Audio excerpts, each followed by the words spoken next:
شروع کرتا ہوں اللہ کے ببرکت نام سے جو بڑا مہربان اور نہایت رحم کرنے والا ہے۔ عورتوں میں حیض کی ابتدا کیسے ہوئی؟ کیا یہ لڑکیوں کے لیے سزا ہے؟ کیا یہ سچ ہے کہ حضرت حوا علیہ السلام کو سب سے پہلے حیض آیا جو اللہ کی طرف سے ان کے لیے سزا تھی؟ کیا حیض کی ابتدا بنی اسرائیل سے ہوئی؟ کیا بنی اسرائیل سے پہلے عورتیں حیض سے پاک تھیں؟ آج کی ویڈیو انتہائی تحقیق کے بعد بنائی جا رہی ہے، جس میں ہم اپنے ناظرین کو قرآن و حدیث اور مستند روایات سے ان سب سوالات کے جواب دیں گے۔ اصل میں اس موضوع پر بات کرنا اس لیے بھی ضروری ہے کہ آج کل بہت سی ویڈیو پھیل رہی ہیں کہ جن میں غیر مستند روایات پیش کر کے سارے مسلمانوں کو گمراہ کیا جا رہا ہے۔ ایسی ہی ویڈیو دیکھ کر ہم سب اپنی ماں حضرت حوا علیہ السلام پر برائی باندھ دیتے ہیں۔ آپ سے التماس ہے کہ اس ویڈیو کو پورا دیکھنے گا تاکہ دوبارہ کبھی کوئی بھی آپ کو اس موضوع پر گمراہ نہ کر سکے۔ حضرت عبدالرزاق اور مسند اسحاق میں حضرت عبداللہ بن مسعود رضی اللہ تعالیٰ عنہ اور حضرت اسماء بن ابی بکر سے روایت نقل کی گئی ہے۔ بنی اسرائیل کی عورتوں کو یہ اجازت تھی کہ وہ بھی مردوں کے ساتھ مسجد میں جا کر نماز پڑھا کرتی تھی۔ مردوں اور عورتوں کے درمیان ایک پردہ ہوتا تھا۔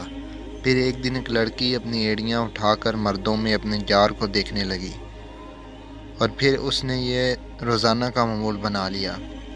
اس کی دیکھا دیکھی سبھی عورتیں اپنی مسجد میں آتی اور پھر ایڑیاں اٹھا کر پردے کے اوپر سے غیر مردوں سے تاک جھانک میں لگ گئیں۔ چنانچہ ان کو مسجد میں جانے سے ایسے روکا گیا کہ ان پر حیض مسلط کر دیا گیا۔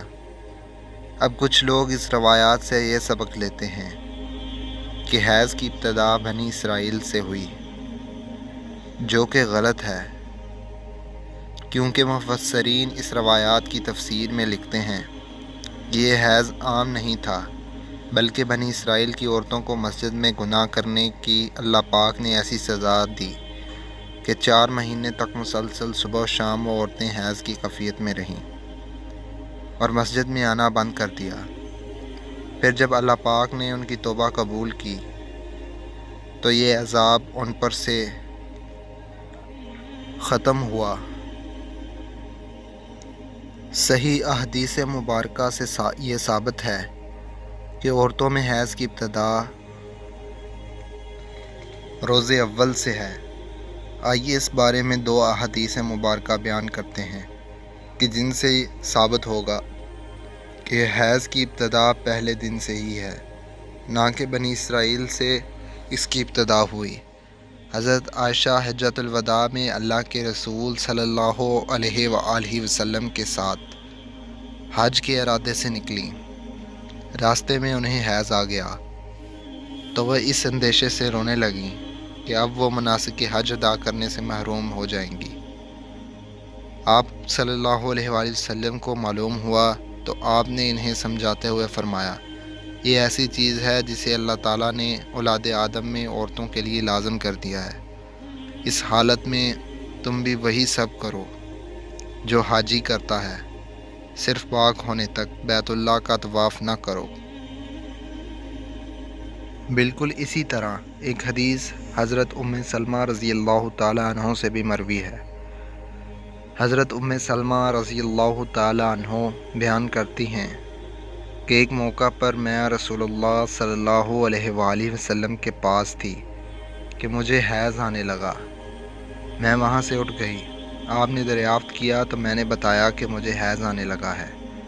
آپ صلی اللہ علیہ وآلہ وسلم نے فرمایا، یہ ایسی چیز ہے جسے اللہ تعالیٰ نے آدم کی بیٹیوں پر لازم کر دیا ہے۔ اس موضوع پر امام بخاری رحمۃ اللہ علیہ نے بخاری شریف میں ایک باب بھی قائم کیا ہے کہ جس کا نام حیض کا آغاز کیسے ہوا ہے۔ امام بخاری لکھتے ہیں، حضور اکرم صلی اللہ علیہ وآلہ وسلم نے فرمایا، یہ وہ چیز ہے کہ جسے اللہ نے آدم کی بیٹیوں پر لازم کیا ہے۔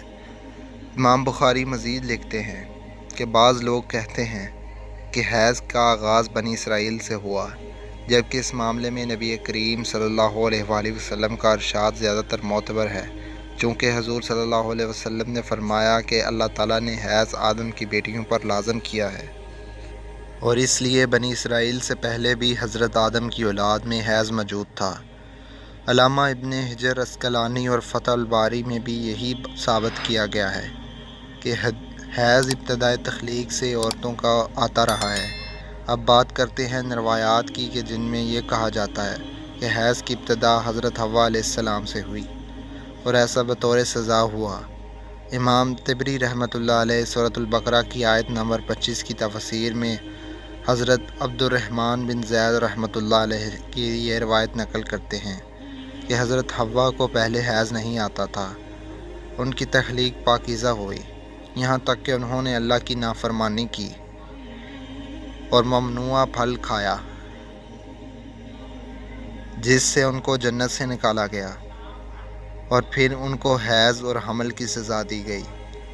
اور لکھتے ہیں اللہ پاک نے تب فرمایا، میں نے تجھے پاکیزہ بنایا تھا لیکن تو نے میری نافرمانی کی، اس لیے اب میں تم سے خون جاری کر دوں گا۔ امام طبری کے علاوہ باقی تمام مفسرین نے اس آیات کو جھٹلایا ہے اور ان روایات کو غیر مستند اور ناقابل قبول کہا ہے۔ حیض دراصل ایک طبیعی مظہر ہے جس سے ہر مادہ عورت بلوغت سے سنیاس تک دوچار ہوتی ہے اور اس کو صحت کی علامت سمجھا جاتا ہے۔ اسی حیض کے خون سے ہی بچے کی پرورش کی جاتی ہے، یہ اللہ پاک کا نظام ہے۔ غیر حاملہ عورت کو اگر حیض نہ آئے تو اس کو بیماری کی علامت سمجھا جاتا ہے، یہ عورت کے لیے کوئی سزا نہیں ہے، اور نہ ہی یہ بات کسی روایات سے ثابت ہے کہ حیض عورتوں کی سزا ہے، بلکہ یہ ایک ذمہ داری ہے جو اللہ پاک نے انسانیت کی تخلیق کے لیے عورتوں پر ڈالی ہے۔ اسی لیے جو عورتیں اس ذمہ داری کو بخوبی نبھاتی ہیں وہ اجر و ثواب کی مستحق ہیں، جیسا کہ حضرت عائشہ رضی اللہ تعالیٰ عنہ نے ایک دفعہ حضور پاک صلی اللہ علیہ وآلہ وسلم سے سوال کیا کہ اے اللہ کے نبی، مجھے تو لگتا ہے کہ عورتیں پیدا ہی مصیبت جھیلنے کے لیے ہیں۔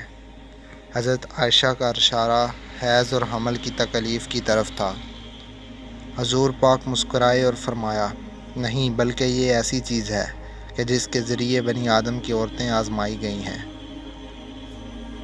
اس حدیث کی تشریح میں علامہ ابن حجر رحمۃ اللہ علیہ فتح الباری میں لکھتے ہیں کہ عورتوں کی تخلیق ہی اللہ پاک نے ایسے کی ہے کہ انہیں حیض آئے، اسے ان پر پہلے دن سے ہی لازم کر دیا گیا ہے۔